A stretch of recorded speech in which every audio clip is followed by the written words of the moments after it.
When Adolf Hitler was appointed Chancellor in January 1933, Germany was still bound by the impositions of the Treaty of Versailles, which had limited the country's military capacity after the defeat of 1918. The German army, known under that agreement as the Reichswehr, was restricted to 100,000 men with no tanks, no heavy artillery, no combat aviation, and a navy reduced to small ships. The prohibition of a formal general staff forced military planning structures to be camouflaged under organizations with other names, and arms production was subject to strict international surveillance. However, even before Hitler came to power, there was a clear determination among the military leadership and nationalist sectors to overcome these limitations and rebuild war potential.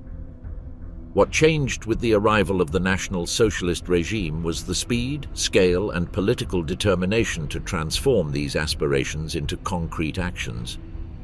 In the first months of his reign, Hitler presented his rise as the beginning of a new era for Germany. Propaganda insisted that the people had regained strong leadership and that the country must free itself from the humiliation imposed by the victors of the Great War. Although Germany ostensibly continued to respect the terms of the Treaty of Versailles, in reality, discrete measures began to promote rearmament, which took place under administrative cover and public works programs. In these initial steps, the objective was to avoid direct clashes with the Western powers while preparing the ground for greater military expansion. Clandestine rearmament was not an entirely new phenomenon, as secret links with the Soviet Union had been maintained since the Weimar Republic, allowing weapons testing on Russian territory far from international supervision. However, under Hitler's government, these practices expanded and were integrated into a coherent plan linking economic reconstruction with war preparation. Job creation in arms factories and public works was presented as a social policy, but in practice it meant the development of an industrial infrastructure ready to support military production. A turning point came in 1935, when Hitler openly announced the introduction of compulsory military service, transforming the Reichswehr into the Wehrmacht. The army was organized into larger divisions, and the formation of armored and motorized units began. That same year, the Luftwaffe, already secretly developing, was officially established, and massive resources were invested in the creation of a modern military aviation system. The Kriegsmarine, although more limited for budgetary and strategic reasons, also began a process of expansion with new submarines and plans for a stronger surface fleet. The Heer, as the land army was called, was the first to expand. From the 100,000 men permitted by Versailles, the force grew to several million in just a few years. Infantry, panzer, and motorized divisions were organized, giving the army greater flexibility and mobility than in the previous war. Officer schools were reactivated, and doctrines were developed that sought to avoid the positional warfare that had characterized the conflict from 1914 to 1918. Instead, the idea of a quick war was promoted, in which armored vehicles and aircraft would play a central role. The Luftwaffe, under the leadership of Hermann Göring, became one of the most visible symbols of Germany's new military power. From its earliest years, it focused on the production of fighters such as the Messerschmitt Bf 109, dive bombers such as the Junkers Ju-87 Stuka, and medium bombers such as the Heinkel He 111. These models were designed not only to match the capabilities of other powers, but to shape a style of warfare in which aviation would directly support ground forces, striking enemy concentrations and disrupting their defenses. The Luftwaffe was not born as an independent strategic weapon, but as an integral part of a blitzkrieg plan. The Kriegsmarine, for its part, faced greater limitations. Germany could not compete in terms of ship numbers with the British Royal Navy, so it opted for a development centered on U-boats. In 1935, a naval agreement was signed with Great Britain that, in theory, set limits on the German fleet, but in practice was used as a justification for expanding naval construction.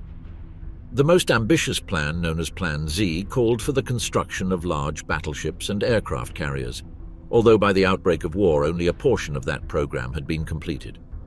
Meanwhile, U-boats offered a tool of asymmetric warfare capable of threatening enemy supply routes in the event of a conflict.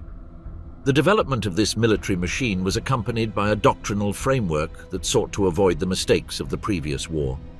The experience of the trenches and stalemate had left German officers with the conviction that the next conflict must be resolved quickly and with the coordinated use of all available means.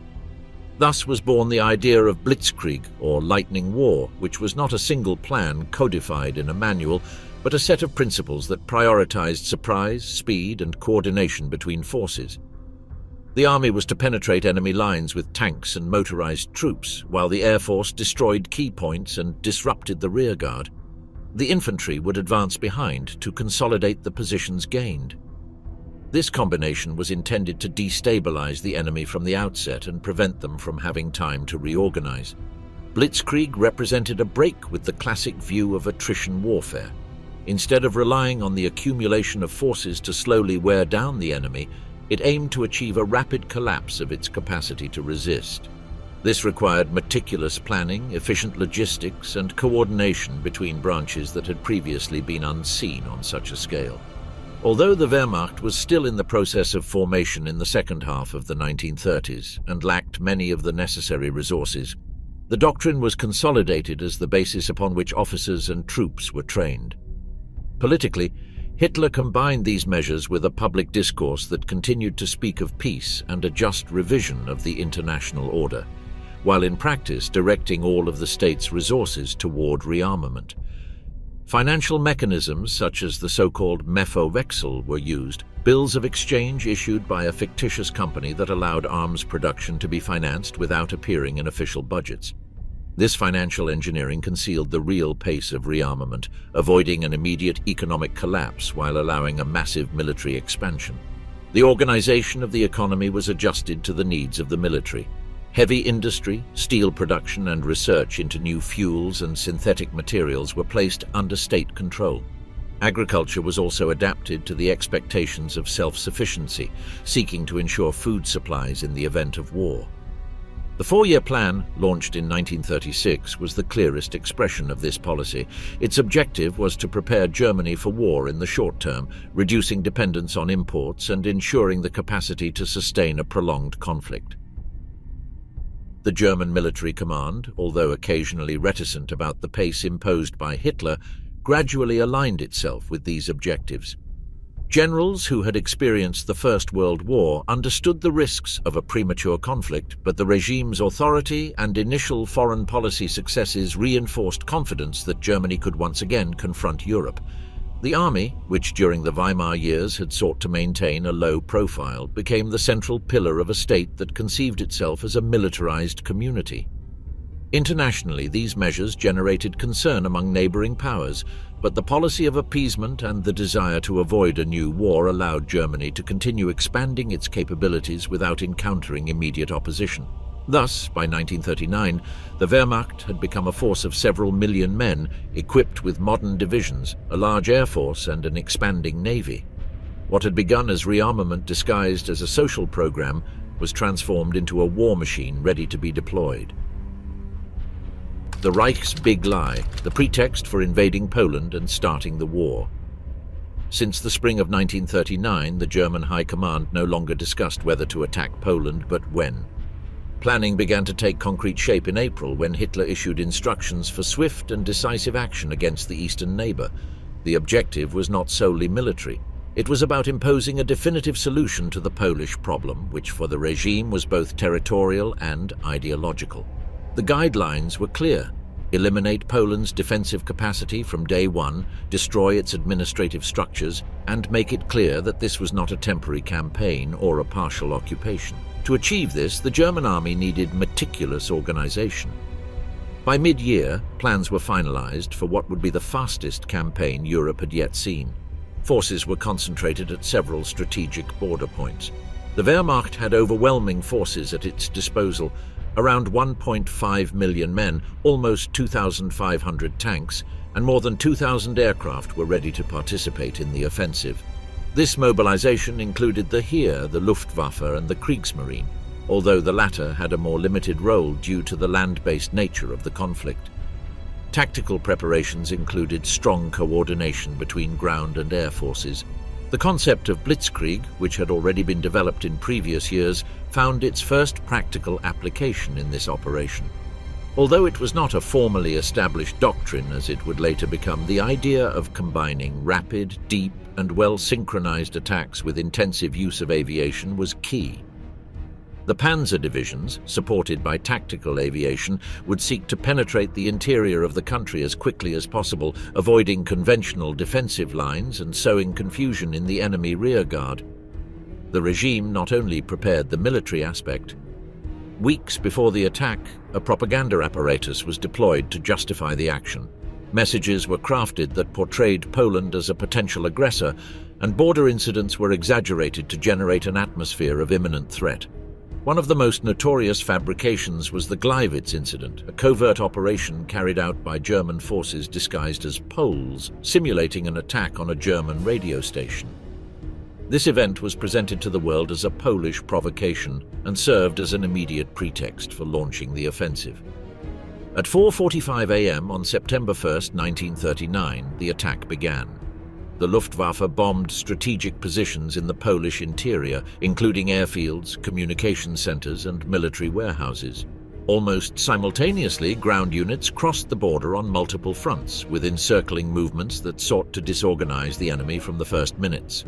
The Panzer divisions advanced at high speed, flanked by motorized infantry that secured the conquered areas. The attack was devastating. Within days, the Polish defenses began to collapse. German forces did not pause at points of resistance, but instead surrounded them and continued inland, leaving the mopping up and consolidation tasks to the rearguard. This strategy allowed for a continuous advance without exhausting forces in protracted engagements.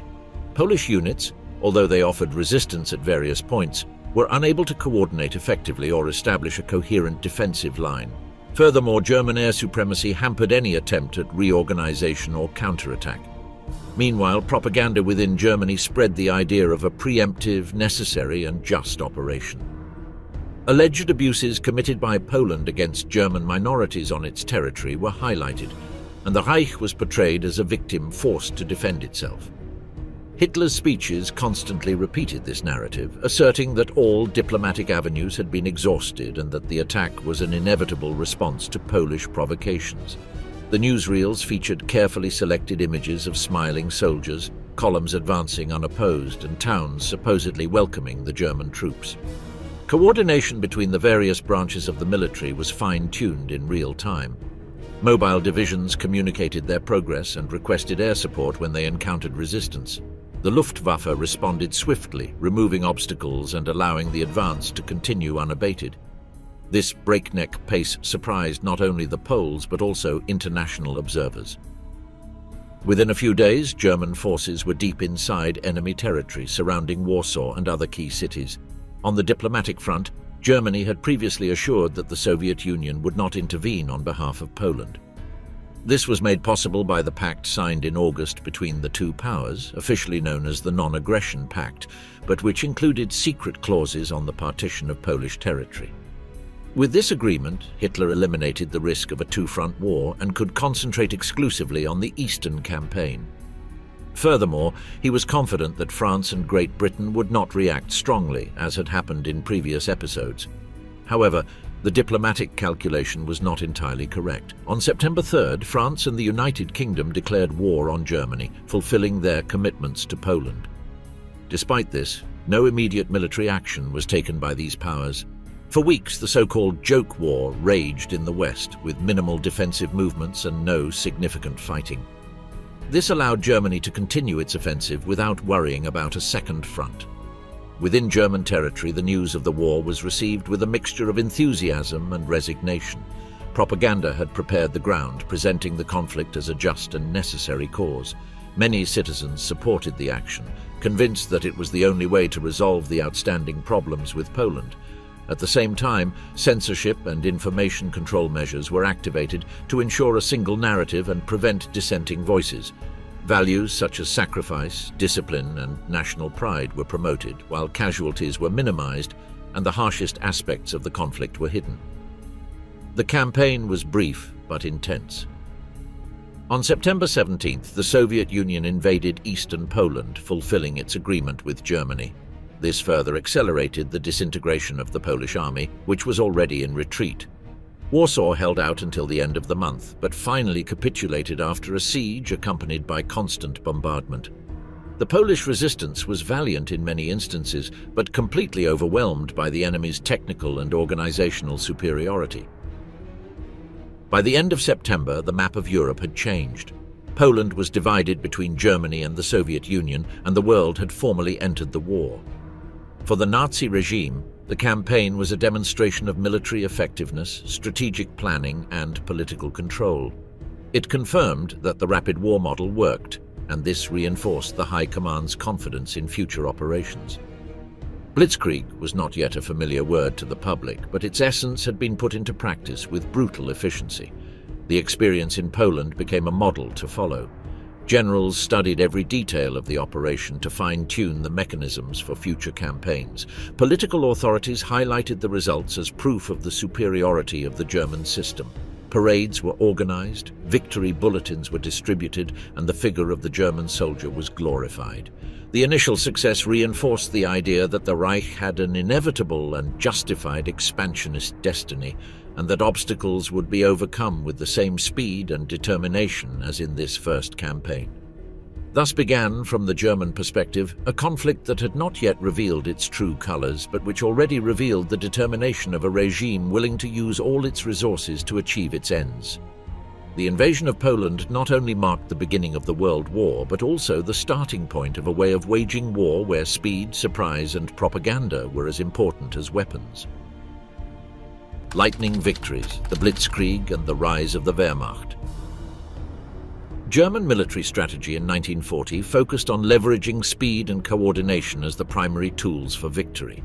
After the campaign in Poland, the German army turned its attention westward, aiming to conquer France and its allies through an offensive that broke with traditional methods of attrition warfare.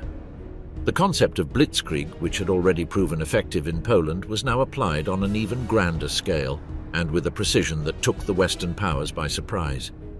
The idea was simple but devastating: rapid, deep, and coordinated air and ground penetrations to disorganize the enemy before it could react.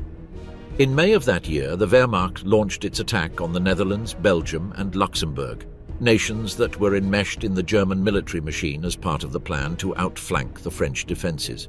The Maginot Line, built by France to resist an invasion from the east, was rendered useless when German forces avoided directly confronting it and instead pushed through the Ardennes, a forested region considered unsuitable for mass movements. This tactical choice was key. The panzer divisions managed to quickly open gaps, pushing the Allied forces northward and cutting them off from their rear. The Netherlands could not hold out for long. The German advance, accompanied by intense bombardment, caused the rapid collapse of the Dutch army. Rotterdam was bombed as a warning, and the threat of total destruction forced surrender. The speed of the offensive and the brutality of the impact paralyzed any possibility of a coordinated response. Belgium, which had also attempted to remain neutral, was similarly overwhelmed.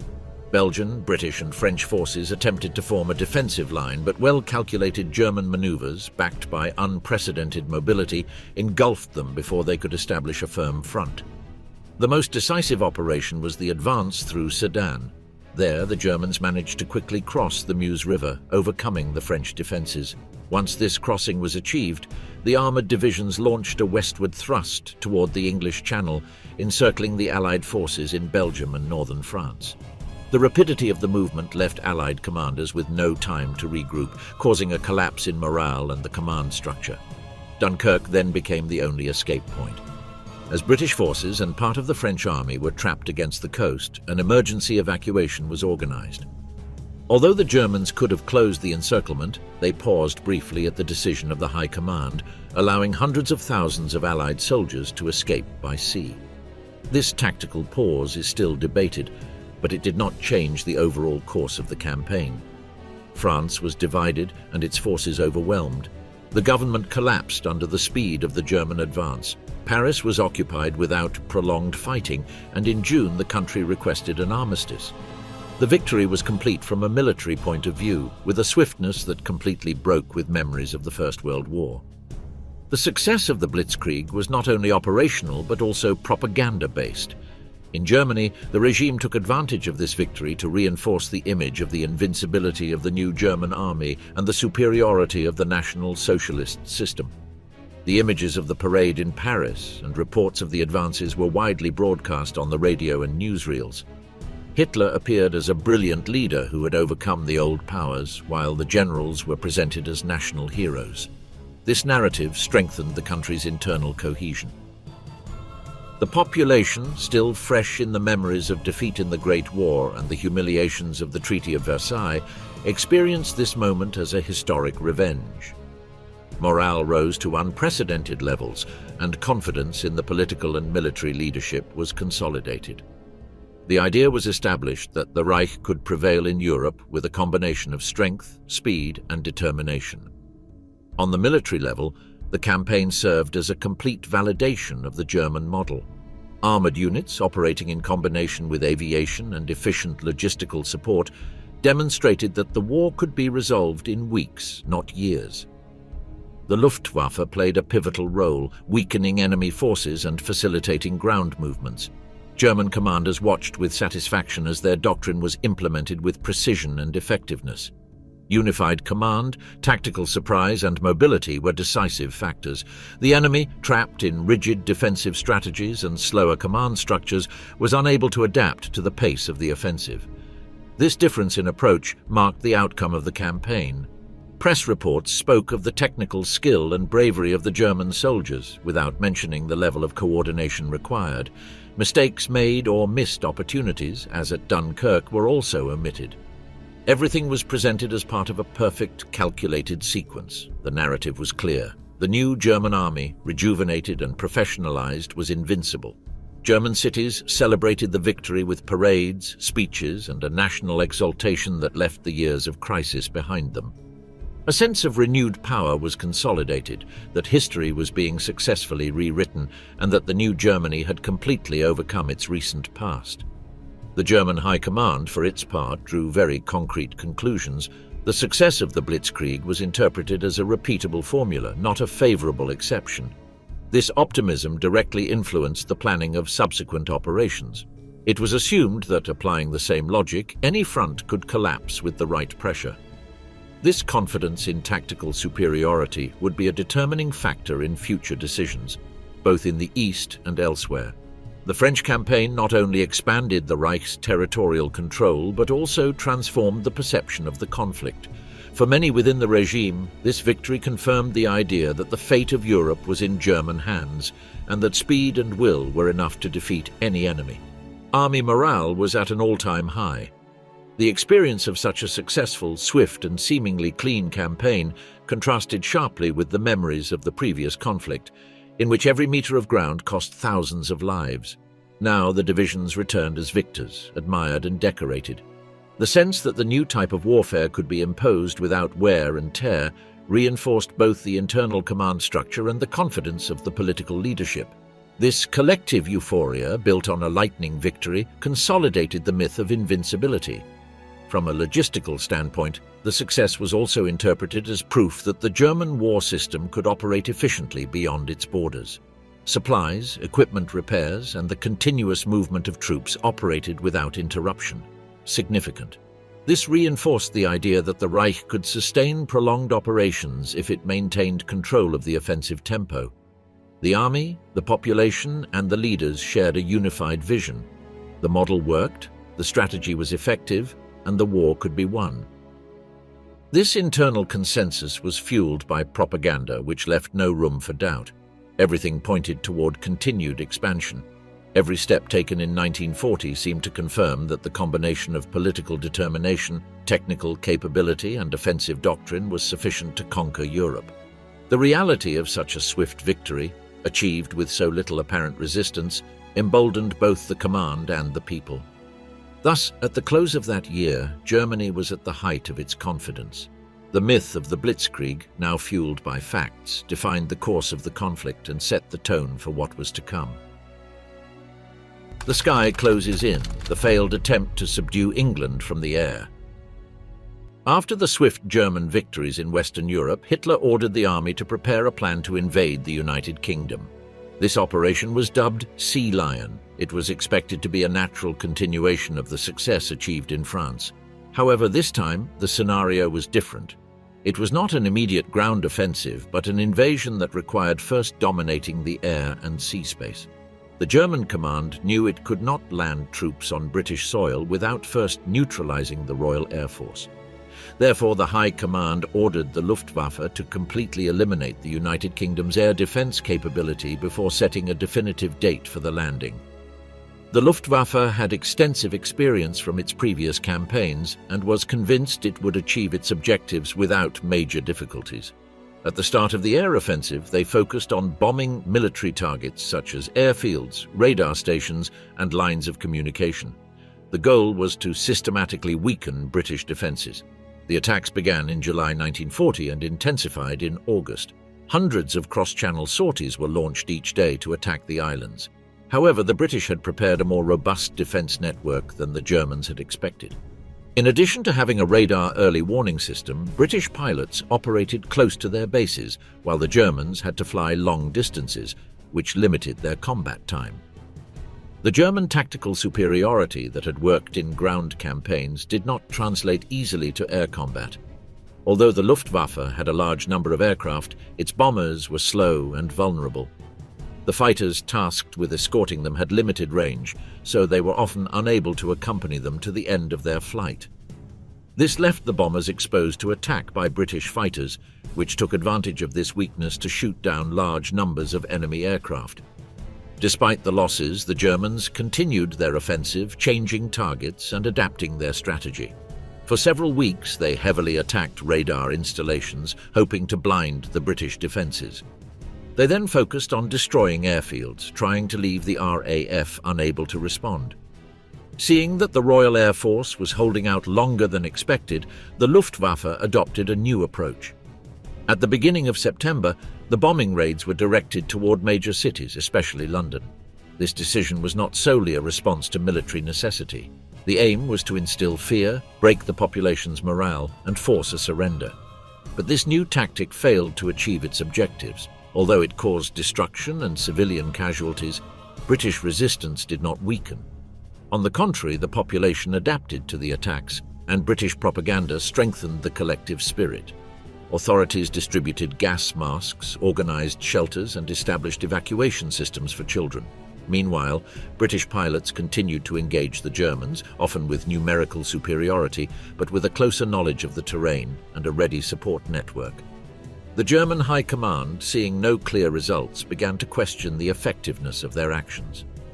Although initially confident of a swift aerial victory as the weeks passed, their confidence began to wane. Aircraft loss figures were increasingly high and production could not compensate for attrition. Furthermore, experienced pilots were becoming scarce.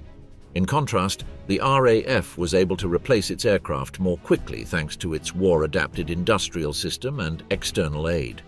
British fighters such as the Spitfire and Hurricane proved effective, and squadrons were rotated to avoid exhaustion. The situation became even more tense when intelligence reports began to show that the air offensive was not achieving its stated objectives. Key British defence installations remained operational, airfields were being rapidly repaired, and aircraft production had not halted. Rather than weakening the RAF, the campaign seemed to strengthen its resolve. This forced German authorities to reconsider the feasibility of a ground invasion. Although Sea Lion was not officially cancelled, it was indefinitely postponed, and assigned units began to be redeployed for other duties. Hitler, who until then had been confident of a favourable outcome, accepted that the United Kingdom would not fall through a rapid air offensive.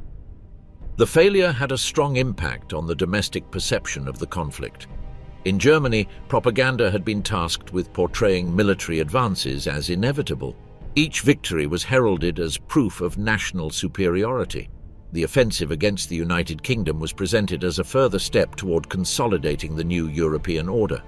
However, when it became clear that the objective would not be achieved, the tone began to change. Official communiques reduced attention to the campaign in England and began to highlight other issues.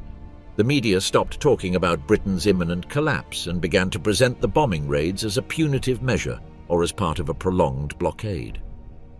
This change did not go unnoticed by the population, which had been accustomed to a narrative of constant progress. Internally, the German command looked for reasons to explain the failure. Some blamed bad weather, others a lack of coordination between the branches of the armed forces.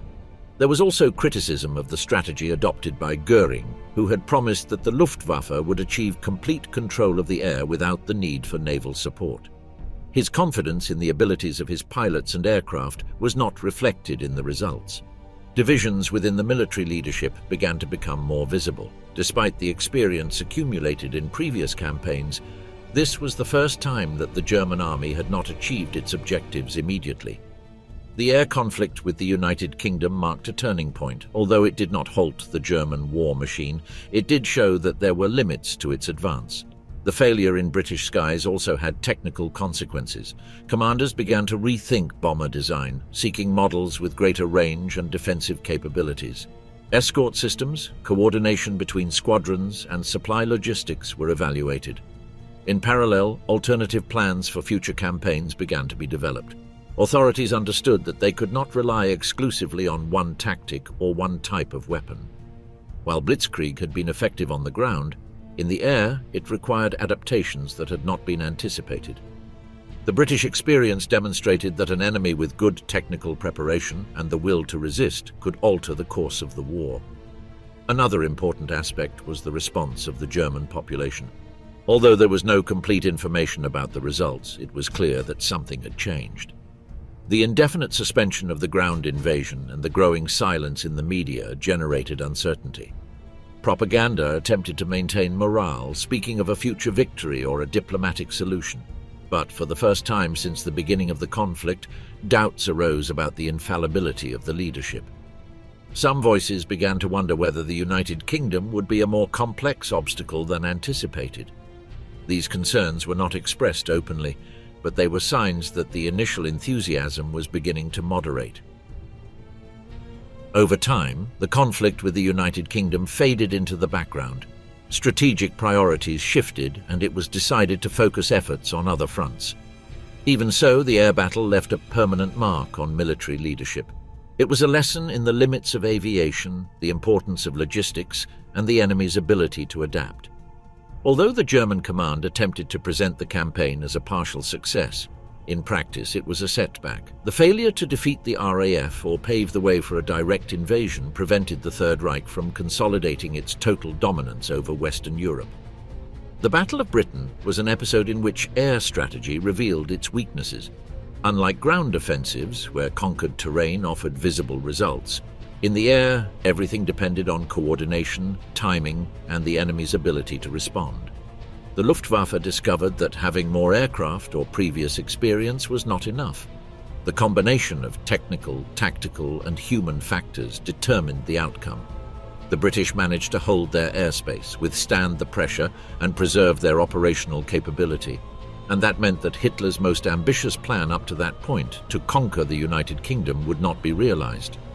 The air offensive against England was not only a strategic setback, it was also the first moment in which the German military machine encountered an obstacle it could not overcome in the expected time. The consequences were evident in the redesign of plans, the reorientation of resources, and the internal perception of the conflict. The war would not be as swift or as one-sided as had been imagined. This episode demonstrated that organized resistance, combined with adequate technology and strong morale, could halt even an enemy that until then seemed invincible. The experience of that summer changed the pace of the conflict, and although the Reich continued to advance on other fronts, it would no longer do so with the same certainty of immediate victory. Barbarossa, the invasion that promised to end it all. After the swift and crushing victory in Western Europe, the German command's next strategic objective was already clearly outlined. For months, even before the fall of France, Hitler had expressed in closed circles his decision to launch a new campaign eastward. In his calculations, confrontation with the Soviet Union was neither a remote possibility nor a response to external provocations. It was a necessary step to secure the living space that Germany, in the regime's view, was to conquer and dominate. This long-standing idea was closely linked to the concepts of Lebensraum and anti-communism. The east, populated by Slavs considered racially inferior, was to be subjugated, its resources appropriated, and its lands colonized. Soviet communism, for its part, represented not only a rival ideology, but also an existential enemy that had to be destroyed at its roots. Planning for this operation began systematically after the summer of 1940. Although Great Britain had not yet been defeated and remained an unresolved military issue, the High Command began preparing plans for an invasion of the USSR. In December of that year, Hitler signed Directive No. 21, known as Operation Barbarossa. It explicitly stated that the Wehrmacht was to be ready to launch an offensive in the east by May 15, 1941. The instructions were clear. It was to be a swift campaign, dismantling the Red Army before it could retreat or mobilize its reserves. It was envisioned as a short, decisive, and devastating war, similar to the previous campaigns in the West, but on a much larger scale. The logistical deployment was immense. 3 large army groups would be responsible for advancing along a front of almost 3,000 kilometers. Army Group North was to head toward Leningrad, Army Group Center toward Moscow, and Army Group South toward Ukraine. These were joined by auxiliary forces from allies such as Romania, Finland, and Hungary. The combined effort constituted the largest military operation ever organized up to that point. More than 3 million German soldiers were mobilized, accompanied by hundreds of thousands of horses, thousands of tanks, cannons, and vehicles of all types. Preparations were carried. Rhetoric remained intact. In Berlin, Hitler's public statements reflected his conviction that the campaign was in its final stretch. The idea that the Soviet Union was a colossus with feet of clay seemed to be confirmed by the lack of an effective defense in the first months. The message that communism would be eradicated and that history was witnessing a fundamental transformation of the continent was reinforced. The propaganda machine intensified its activity, presenting soldiers as ushers in a new era. Newsreel images showed tanks crossing endless plains, German flags waving in distant villages, and maps showing the front line steadily moving toward Moscow. The sentiment in Germany was, for the most part, one of confidence. The population, accustomed to hearing good news for almost 2 years, assumed that this new campaign would be another demonstration of superiority. The figures offered in the communiques fueled that perception. Each bulletin reported thousands more prisoners, cities captured, and new advances. Posters and publications portrayed the Red Army as a disorganized, archaic, and unresponsive force. Even those who harbored personal doubts about the duration of the conflict preferred not to express them openly. Social pressure, censorship, and the collective desire for victory maintained the cohesion of the official discourse. Meanwhile, troops continued to advance into vast Soviet territory. The strategic objective of reaching Moscow before winter remained a priority. The advance continued unabated, and although increasing obstacles began to emerge, the conviction that victory was near continued to prevail in the High Command. Decisions were made with the idea of a short campaign without considering prolonged scenarios. A war of attrition was not anticipated. The conviction was that the USSR would collapse just as other countries had in the past. The message was clear. Operation Barbarossa was presented as a logical, inevitable, and justified undertaking. The propaganda left no room for ambiguity. It was a fight for Germany's survival against an ideological, racial, and military enemy. Every step eastward was, in this narrative, an affirmation of national destiny. The war effort was presented as rational, planned, and successful. The reality of the front, with all its complexities, had not yet transformed this dominant narrative. Between mud and death, the impossible routine of the Eastern Front. From the moment the Wehrmacht crossed the Soviet border, German soldiers began to face conditions radically different from those experienced in previous campaigns. The space was immeasurable, the roads impassable, and nature showed no mercy. As they traveled deeper into Soviet territory, the daily reality of the Eastern Front became more hostile. Fatigue accumulated not with the passing days, but with every meter traveled. The mud clinging to their boots seemed to never dry, and their uniforms, worn from continuous use, no longer offered protection against the damp or the slashing wind. The mud and cold were just the beginning. They slept in open fields or destroyed farmhouses, always unsure whether the next day would bring a skirmish, a bombardment, an improvised retreat, or simply more miles of marching to nowhere. Provisions, planned with optimistic calculations, soon began to run short. Many soldiers were forced to rely on local supplies, which rarely existed or had already been swept away. Field kitchens could not keep pace with the advances. Hunger became a constant, sometimes interrupted by theft, barter, or a lucky find. Letters sent home hinted at this physical deterioration, with phrases that spoke of exhausted bodies, empty stomachs, and days without hot food. At the same time, the cold penetrated everything. Blankets were not enough, and fingers froze upon contact with the steel of weapons. In winter, breathing became painful, and icy helmets burned the scalp. In these extreme circumstances, fatigue was no longer merely physical. It became a mental fog that hampered decisions, slowing every movement. Sleep became a rare luxury, interrupted by distant gunfire, alarms, or simply the anxiety that kept the body on its toes.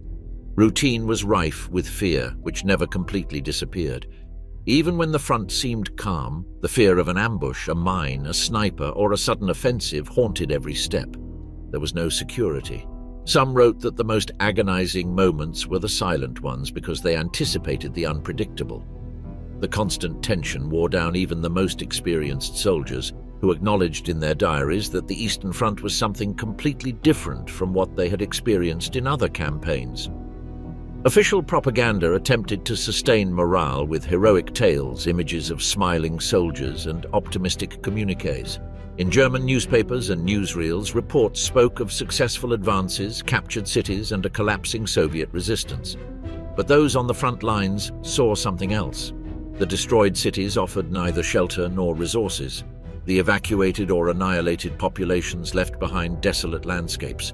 Casualties mounted, and the terrain, far from offering control, was a field of constant tension. Some soldiers kept pamphlets with motivational phrases that no longer spoke to them. The distance between the official account and actual experience became evident every day. Even so, many did not allow themselves to openly doubt.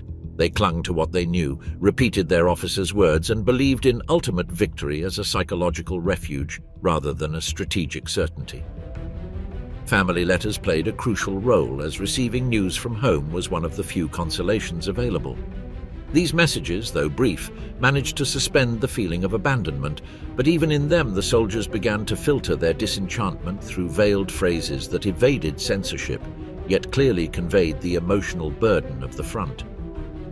Some spoke of the difficult life here, of endless nights, or of a land without end, while others more explicitly confessed their fear, frustration with the conditions, or incomprehension at the slow progress.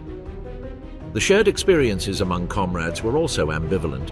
While strong bonds were built, tensions also arose. Fatigue generated arguments, friction, and hopelessness, and not everyone endured equally. Some turned to alcohol when available, others to isolation or erratic behavior. Although formal discipline was maintained, the command was already noticing the symptoms of an army that, although operational, was beginning to show signs of profound wear and tear. The geographical distance was also evident in communication with the high command. Orders arrived late or were contradictory and were sometimes based on maps, inaccurate or outdated assumptions. The reality on the ground contradicted the reports from Berlin. The enemy, which should have collapsed within a few weeks, continued to fight. Soviet units reorganized, counterattacked, and forced positions back, and each new attempt to advance demanded more resources, more energy, and more lives. The initial enthusiasm that had accompanied the start of the operation had completely faded. Euphoria gave way to exhaustion, and the feeling of invincibility was no longer a topic of conversation. In its place was a resigned acceptance of the harshness of the Eastern Front, marked by a routine based more on endurance than on the expectation of immediate success. In this context, some took refuge in personal beliefs, rituals, or superstitions. They crossed their fingers before going out on patrol, repeated phrases before going to sleep, or carried amulets and family photos hidden in their pockets as a way of feeling less alone and retaining some control amid the general disorder. The emotional distance from the rearguard also increased. What they experienced at the front was difficult to explain, even difficult to accept. Some soldiers began to feel that no one, except their comrades, could understand what they were going through. That feeling of isolation deepened with each week. Expectations of a quick return had faded. Return was no longer spoken of with precise dates, but rather with phrases like, "when this is over," or "if we get through this." Time became an elastic concept. The days were all the same, and the clocks seemed to stand still. Only the seasons marked a change, and sometimes not even that. Some soldiers documented their experiences in personal diaries, hidden among their clothing or luggage, and these writings, sometimes brief and sometimes longer, offered a more intimate and raw look at what was happening. They spoke of the fear of sleeping, of wounded comrades who couldn't be evacuated, of marches that lasted more than 12 hours without a break. There were also reflections, doubts, and long silences interrupted by phrases like, "This is not what we imagined," although few dared to say them out loud because the weight of discipline, propaganda, and ideological mandate remained. Even so, the gap between the image of the front projected in Berlin and what was actually experienced was increasingly evident to those who were there. Life on the Eastern Front could not be compared to any previous experience of the Wehrmacht, as it was an environment that slowly eroded the will and tested each man's physical and psychological endurance. In that immense and hostile landscape, where the enemy was not only the other army but also the climate, the mud, the disease, and the loneliness, the German soldiers kept moving forward because they had no other choice. Germans against Hitler, those who dared to resist. From the early years of the Nazi regime, there were individuals and groups who, although isolated, began to express their doubts or rejection of the imposed policies. Some did so silently, avoiding showing loyalty in public. Others dared to express opposing opinions in private circles. As the war progressed, these scattered gestures took on new forms and, although small in number, gave rise to pockets of opposition that could not be ignored by the authorities. Among the most active groups were young students, intellectuals, and members of the church. Small groups emerged in universities that analyzed the country's situation with a spirit of solidarity. Critic, one of the best known, was the White Rose Group, made up mainly of Munich students such as Hans and Sophie Scholl. These young people wrote and distributed pamphlets questioning the atrocities committed, especially on the Eastern Front, and appealed to citizens' moral consciences to resist the regime. They did not propose an armed revolution, but rather an ethical awareness. The state's reaction was immediate and brutal. They were arrested, interrogated, and sentenced to death in summary trials. At the same time, other young people without university affiliations expressed their discontent on the streets. The so-called Edelweiss Pirates, youth groups that rejected party discipline and compulsory indoctrination, began organizing clandestine meetings, disseminating banned songs, and sabotaging Hitler Youth activities. They were not organized into a formal structure, nor did they seek to overthrow the regime, but their mere existence represented a challenge to the imposed uniformity. Some of their members were arrested, others executed without trial. The church also offered spaces for dissent, albeit limited. Both Catholic and Protestant sectors attempted to maintain a certain doctrinal independence. In some cases, religious figures spoke out against forced euthanasia or racial persecution. Catholic Bishop Clemens von Galen, for example, delivered sermons openly criticizing the murders of disabled people. Although he was not arrested, many of his collaborators were, and the Gestapo closely monitored his activities. Within the military ranks, there were also elements who began to doubt the direction the country was taking. Some officers, disillusioned with the course of the war or shocked by the crimes witnessed in the occupied territories, began to secretly plot. These concerns eventually materialized in the most ambitious and organized attempt to eliminate Hitler, the assassination attempt of July 20th, 1944. Led by Klaus von Stauffenberg, an army colonel, the plan was to plant a bomb in the Führer's headquarters, eliminate the party leadership, and establish a government that would seek peace negotiations. The operation was carefully designed and involved numerous high-ranking military personnel. The device exploded as planned, but Hitler survived with minor injuries. The coup collapsed within hours. The regime's response was immediate. Mass arrests were ordered and purges were implemented within the army and civil administration. More than 5,000 people were arrested, many with no direct connection to the attack. The executions continued unabated. Some were hanged with piano wire, others were beheaded, and many were tried in proceedings that were in reality mere formalities. Images of the trials were filmed and used as a tool of intimidation. The repression was not directed solely against the perpetrators of the attack, but also extended to their relatives, friends, and collaborators, whether real or merely suspected, applying the principle of collective responsibility. If an individual was accused of treason, his immediate circle could also be punished, under a logic that sought to eradicate any possible future outbreak of dissent. The message was direct. There would be no tolerance for the slightest gesture of opposition. Within German society, perception of these acts was uneven, as a significant portion of the population, influenced by propaganda and subject to strict censorship, accepted the official version, which portrayed the conspirators as traitors and cowards. Public speeches were given extolling absolute loyalty to the Führer and demanding exemplary punishment. However, in certain sectors, especially among those directly suffering the consequences of the war, doubts began to arise. Some saw these acts as an expression of desperation, while others interpreted them as proof that not everyone shared the direction the country had taken. The regime's propaganda reacted by adapting. On the one hand, it reinforced the image of national unity and unwavering loyalty, portraying Hitler as the victim of a conspiracy of traitors. On the other hand, it intensified its rhetoric against internal enemies, comparing opponents to saboteurs and spies. Posters were distributed, public events were organized, and campaigns were launched to denounce any suspicious behavior. Surveillance became omnipresent. At the same time, the experience of the attack had repercussions on the inner circle. Hitler, deeply affected by what had happened, grew increasingly distrustful. He further distanced himself from his advisors, reorganized his security detail, and ordered new protocols to prevent any similar attempt. His relationship with the Wehrmacht became more strained. The powers of the SS increased and oversight bodies multiplied. The memory of those who dared to resist, from the student leafleter to the soldier who risked his life in an impossible conspiracy, remained fragmented throughout the conflict. Some were immediately forgotten.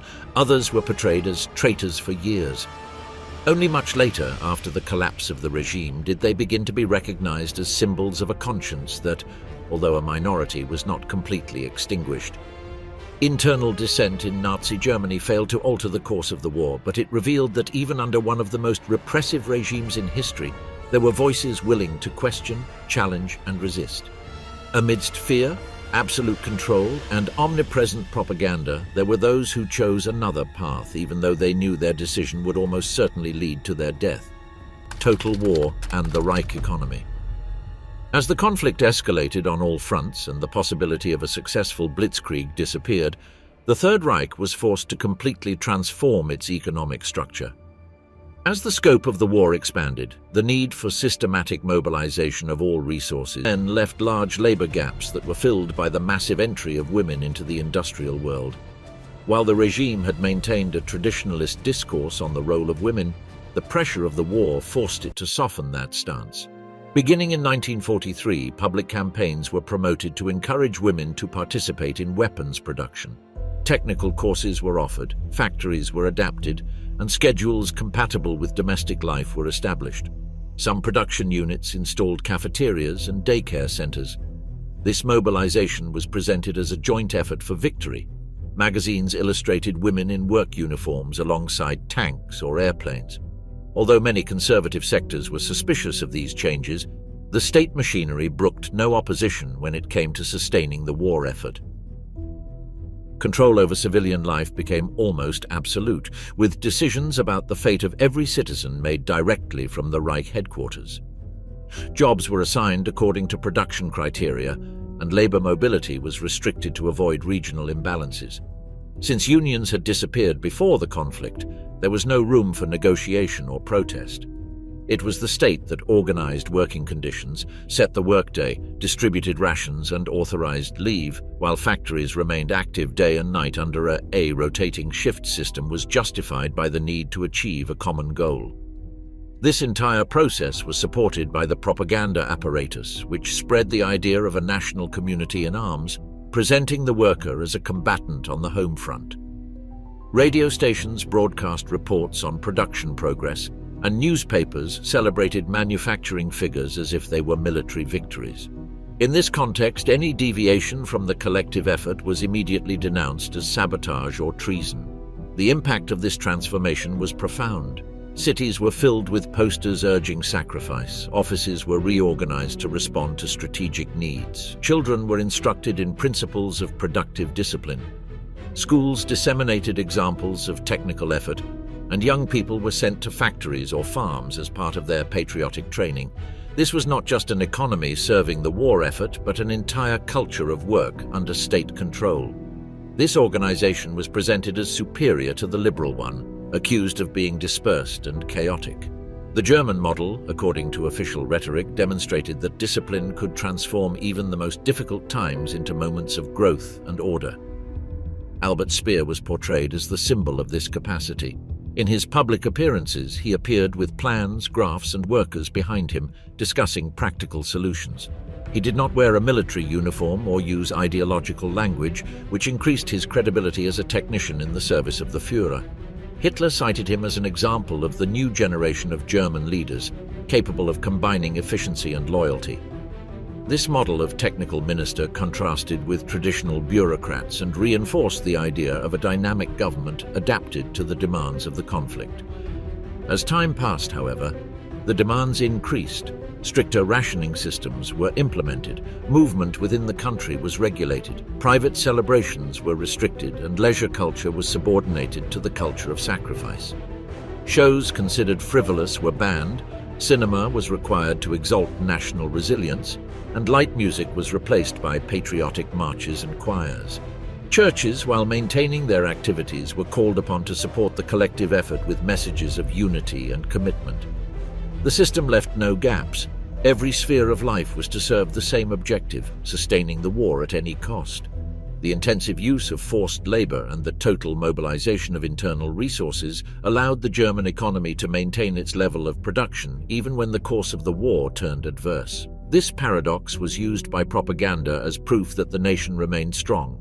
Suffering was portrayed as inevitable but heroic. The idea of resistance replaced that of quick victory. Technical figures were more important than territorial conquests, and the Reich was portrayed as a great, cohesive machine. Arms production reached record levels, and that was enough to affirm that the cause was still alive. The narrative changed, but control intensified. Every German, inside or outside a factory, had to assume their role without hesitation. Thus, total war transformed the Reich not only in its economy, but in its entire social fabric. Stalingrad, the loss of the Sixth Army, and the collapse of German morale. The defeat at Stalingrad, confirmed in January 1943, marked a dividing line between before and after the war for Germany. It was not only a catastrophic military loss, but also a profound emotional breakdown, both within the army and in the general mood of the people. The weeks that followed were marked by a silence that was unusual in official discourse. War reports no longer spoke of victories, and the word Stalingrad was slow to appear on the lips of high-ranking officials. The retreat that began at that point was not only territorial but also psychological, penetrating all levels of the state apparatus and the civilian population, who for the first time began to look to the future with a mixture of fear and resignation. Perceptions within the army changed rapidly. Until then, many officers had trusted in Germany's ability to resolve difficult situations. But with the surrender of the Sixth Army, that confidence collapsed. Internal command reports began to show signs of disorientation. There was concern about the enemy's ability to react, the mounting pressure on other fronts, and the impossibility of maintaining a sustained initiative. Communications between commanders revealed a loss of confidence in the central strategy. Some even began to question high command decisions that until then had not been publicly questioned. What had previously been perceived as a complicated but manageable campaign transformed into a chain of defensive movements with little room for control. In the rear, signs of retreat gradually became more visible. Evacuation orders from occupied territories, the restructuring of battered units, and the lack of sufficient reinforcements began to generate a shift in the narrative. Images of German columns retreating along muddy roads, often without air cover, became familiar sights. Soldiers were no longer seen as conquerors, but as survivors doing their best to stay on their feet. Casualties mounted, and with them, so did the pressure on middle-level commanders, who had to respond to situations for which they were unprepared. The German initiative had evaporated, and the adversary now dictated the pace of events. At the level of political leadership, the impact of Stalingrad was devastating. The absolute confidence Hitler projected began to erode. While in public he maintained his unwavering rhetoric, in private he became more irritable, more distrustful, and less receptive to outside opinions. The command structure became even more rigid. Suggestions were rejected, losses minimized, and one's own capabilities exaggerated. Some generals noticed that the decision-making center no longer responded to realistic assessments, but to a distorted view of the situation. Meetings became tense, and mentioning critical aspects was avoided for fear of being overruled. Meanwhile, the propaganda apparatus continued to try to present an appearance of firmness, but the cracks were already all too evident even within the most loyal circles. Official propaganda initially attempted to cover up the disaster. There was talk of heroic sacrifices, of defense to the last man, of unwavering loyalty to the Führer.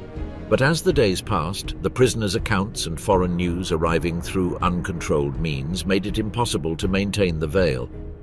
Foreign shortwave stations gained listeners. Families who had received no news of their sons missing at the front began to fear the worst. Rumors about what had happened in Stalingrad grew uncontrollably, and many no longer trusted the official figures.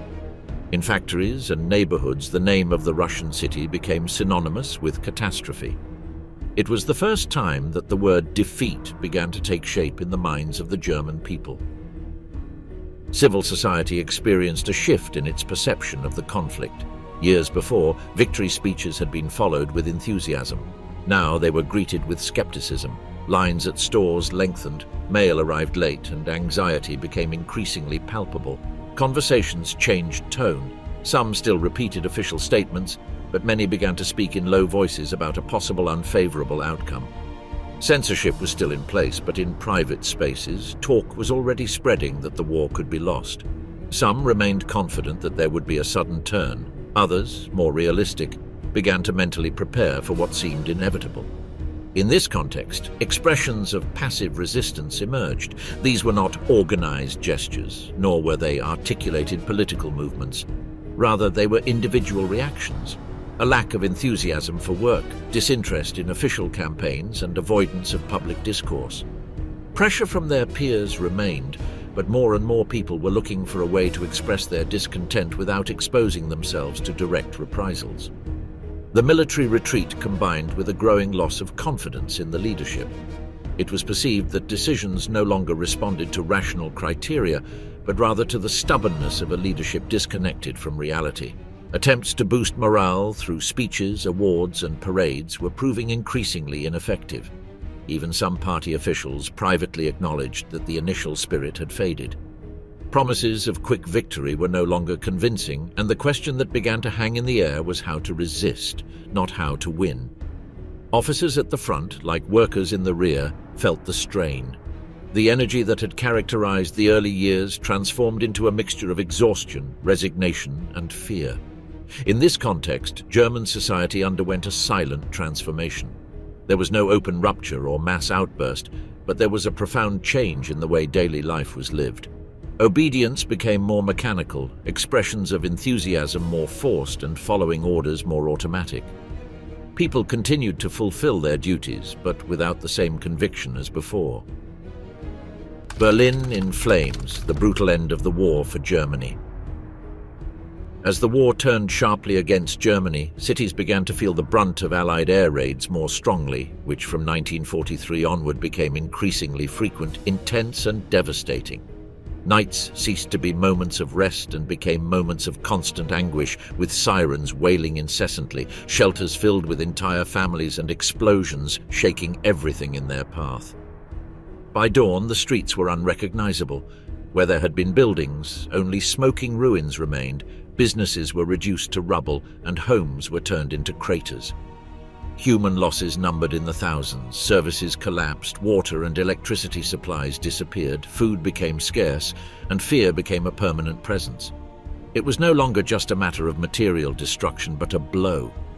Continued to the morale of a population that was beginning to accept that defeat was not only possible, but inevitable and increasingly close. Meanwhile, the regime attempted to maintain control through increasingly desperate measures, organizing the Volkssturm, a defense force composed of men either too old or too young for regular service, who received hasty training, outdated weapons, and impossible missions in the face of a determinedly advancing enemy. On the streets, teenagers in makeshift uniforms, elderly people armed with sharpened canes, and women no longer solely responsible for the home but also for civil defense duties were seen. Schools closed to function as logistical centers. Squares were transformed into arms and food distribution points, and instructions changed constantly as each neighborhood tried to resist with what little it had. Propaganda continued to repeat the promise of ultimate victory. But the majority of the population no longer believed these messages. The official language spoke of counter-offensives, although what they experienced was a succession of retreats, destruction, and deaths. The arrival of the Red Army from the east was feared as the prelude to the final collapse, and the news circulating spoke of razed villages, brutal reprisals, and unbridled revenge. In Berlin, the Soviet cannons could be heard clearly as the bombing intensified relentlessly, and the capital, which for years had been a symbol of power and pride, was transformed into a besieged city with no escape route. The streets were filled with makeshift trenches, buildings became half-ruined fortresses, and underground shelters became shared graves, while the population tried to survive, not knowing whether to fear the shells, the crossfire, or their own commanders, who continued to ruthlessly execute those they considered cowards or saboteurs. The end of the regime came without speeches or ceremony, like a final decision made in an underground bunker while everything was crumbling above ground. The news spread amidst the chaos without details or official confirmation, and it provoked neither surprise nor shock, but rather an absolute silence that for many was simply the realization that everything was over. There were no longer any coherent command structures, no plan, no possible direction, and the only thing that remained was a feeling of emptiness in the face of the inevitable. The surrender was signed a few days later as the last pockets of resistance fell and the remaining soldiers laid down their weapons. Thus ended the war for Germany. What remained was a country reduced to ruins. Cities were piles of rubble, communications were cut off, factories destroyed, and families scattered. Survivors wandered among the wreckage looking for something to eat, something to drink, or simply someone they recognized. Hospitals were overwhelmed, schools were closed, there was no transportation or services, only smoke in the air, silence in the streets, and bodies abandoned everywhere. The state had ceased to exist, authority no longer operated, and each person tried to hold on to what little they had left, with no time to reflect, barely able to stay alive for another day.